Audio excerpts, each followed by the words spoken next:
Hello guys, welcome back to my YouTube channel. ഇന്ന് ഞാനും അമ്മയും അനിയത്തിയും കൂടി എൻ്റെ കല്യാണത്തിൻ്റെ റിസപ്ഷൻ്റെ ഹൽദിയുടെയും ഡ്രസ്സ് എടുക്കാൻ വേണ്ടി പോവാണ്. മെറ്റീരിയലാണ് എടുക്കുന്നത്. അപ്പോൾ എൻ്റെ എൻഗേജ്മെൻറ്റ് ഡ്രസ്സ് ഞാൻ ഫോട്ടോയ്ക്ക് ഇട്ടപ്പോൾ കണ്ടു കാണും. അത് പ്ലെയിൻ ആയിട്ടുള്ള ഒരു തുണിയായിരുന്നു, മെറ്റീരിയലായിരുന്നു. അപ്പോൾ അത് വർക്ക് ചെയ്ത് തച്ചത് എൻ്റെ മാമിയുടെ മോളാണ്. അപ്പോൾ ഇപ്പോഴും എൻ്റെ ഹൽദിയുടെയും റിസപ്ഷൻ്റെയും ഡ്രസ്സ് അവളുടെ തന്നെയാണ് കൊടുക്കണം. അപ്പോൾ ഈ 3 മാസം മുമ്പേ തന്നെ കൊടുത്താലേ അവൾക്ക്, അല്ലാതെ തന്നെ എൻ്റെ അനിയത്തിയുടെ ഡ്രസ്സ് തയ്ക്കാൻ കാണും. അതേപോലെ തന്നെ അവൾക്ക് വെളിയിൽ നിന്ന് ഓർഡറൊക്കെ വരുന്നുണ്ട്. അപ്പോൾ അവൾക്ക് ഇതെല്ലാം കൂടി തയ്ക്കുമ്പോൾ ഭയങ്കര റഷായിരിക്കും. അതുകൊണ്ട് ഞങ്ങൾ വിചാരിച്ചു നേരത്തെ കൊടുക്കാമെന്ന്. അതേപോലെ തന്നെ എൻ്റെ എൻഗേജ്മെൻറ്റ് അന്ന് രാവിലെ വെളുപ്പാങ്കാലത്താണ് അവളുടെ ഡ്രസ്സൊക്കെ തച്ചുകൊണ്ടിരുന്നത്, അവളുടെയും ശിവാനിയുടെയൊക്കെ ഡ്രസ്സ് തച്ചത്. അപ്പോൾ കല്യാണത്തിന് എന്തായാലും പറ്റൂലല്ലോ, അവൾ തലേദിവസം ഇവിടെയൊക്കെ വേണ്ടേ. അതുകൊണ്ട് ഞങ്ങൾ അവളുടെ അടുത്ത് പറഞ്ഞു വെച്ചേക്കാണ്, എത്രയും നേരത്തെ എന്തെങ്കിലും തയ്ക്കാൻ പറ്റുമോ അത്രയും നേരത്തെ തയ്ച്ചൊക്കെ വെക്കണമെന്ന്. അപ്പോൾ ഞാൻ ഇന്ന് ഡ്രസ്സ് എടുത്തിട്ട്, ഞാൻ മെറ്റീരിയൽ എടുത്തിട്ട് അവളുടെ കയ്യിൽ കൊണ്ട് കൊടുക്കാമെന്നാണ് വിചാരിച്ചത്. മെഷർമെൻ്റ് എല്ലാം അവൾ പറഞ്ഞു തന്നു. ഞാൻ ഇന്ന സാധനങ്ങളാണ് വേണ്ടതെന്ന് പറഞ്ഞപ്പോൾ മെഷർമെൻറ്റൊക്കെ പറഞ്ഞു തന്നു. അങ്ങനെ ഞാനൊരു കളറൊക്കെ വിചാരിക്കുന്നുണ്ട് റിസപ്ഷനൊക്കെ വേണ്ടി. അപ്പോൾ അതൊക്കെ കിട്ടുമോ, എത്ര കട കയറി ഇറങ്ങണമെന്നൊന്നും അറിഞ്ഞുകൂടാ.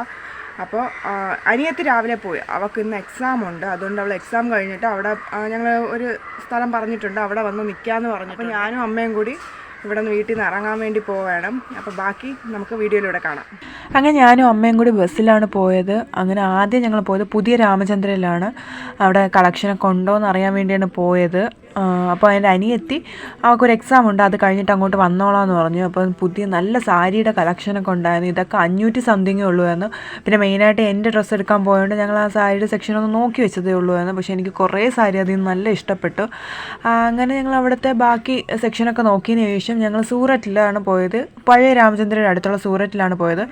അവിടെയാണെങ്കിൽ ഏത് മെറ്റീരിയൽ നമുക്ക് കിട്ടും, ഇപ്പോൾ ഏത് കളർ ഒട്ടും കിട്ടില്ല എന്ന് വിചാരിക്കുന്ന കളർ പോലും നമുക്ക് കിട്ടും. അങ്ങനെ ആദ്യം റിസപ്ഷൻ്റെ ഡ്രസ്സൊക്കെയാണ് നോക്കിയത്. എനിക്ക് ഒരുപാട് നല്ല നല്ല കളർ ഷെയ്ഡുകൾ എനിക്ക് ഒരുപാട് ഇഷ്ടപ്പെട്ടു. അതിൽ നിന്ന് എനിക്ക് നല്ല ഇഷ്ടപ്പെട്ട ഒരു ഷെയ്ഡാണ് ഞാൻ എടുത്തത്. പിന്നെ അതിനുശേഷം ഹൽദിയുടെ ഡ്രസ്സാണ് നോക്കിയത്. അവിടെ നമുക്ക് റെഡിമെയ്ഡായിട്ട് ചോളി ബ്ലൗസൊക്കെ കിട്ടും. അങ്ങനെ ഞാൻ കുറേ ചോളി ബ്ലൗസൊക്കെ നോക്കിയിട്ടുണ്ടായിരുന്നു. പിന്നെ നമുക്ക് ഏത് ഡിസൈനിലുള്ള ഡ്രസ്സ് നമ്മൾ വിചാരിക്കാവുന്ന അതൊക്കെ അവിടെ തന്നെ ഉണ്ടായിരുന്നു. പിന്നെ എനിക്കവിടെ ഒരുപാട് വെറൈറ്റി കളറുകളുണ്ടെന്ന കളറെല്ലാം ഇഷ്ടപ്പെട്ടു. പിന്നെ ഞാൻ കുറച്ച് എംബ്രോയ്ഡറി ചെയ്ത ഡ്രസ്സൊക്കെ നോക്കി. പിന്നെ എൻ്റെ അനിയത്തി കുറച്ച് ടോപ്പൊക്കെ ഒക്കെ നോക്കി, ജസ്റ്റ് നോക്കിയെന്നേ ഉള്ളൂ.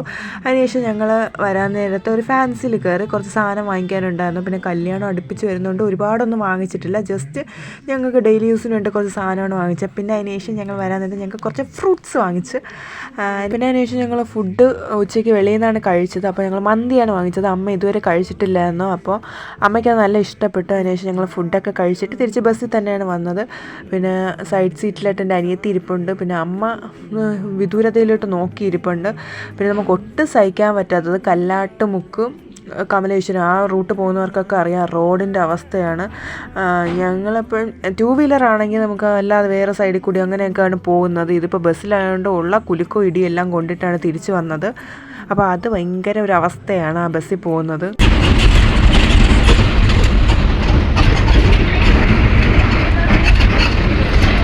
അങ്ങനെ ഞങ്ങളൊരു 5 മണിയായപ്പോൾ വീട്ടിലൊക്കെ എത്തി. പിന്നെ അതിൽ നിന്ന് ഞാൻ വാങ്ങിച്ച സാധനമൊക്കെ കുറച്ച് കഴിച്ചൊക്കെ നോക്കി. അപ്പോൾ അത്രയേ ഉള്ളൂ ഇന്നത്തെ വീഡിയോ. നിങ്ങളെല്ലാവരും കണ്ട് സപ്പോർട്ട് ചെയ്യണം. അപ്പോൾ ബൈ.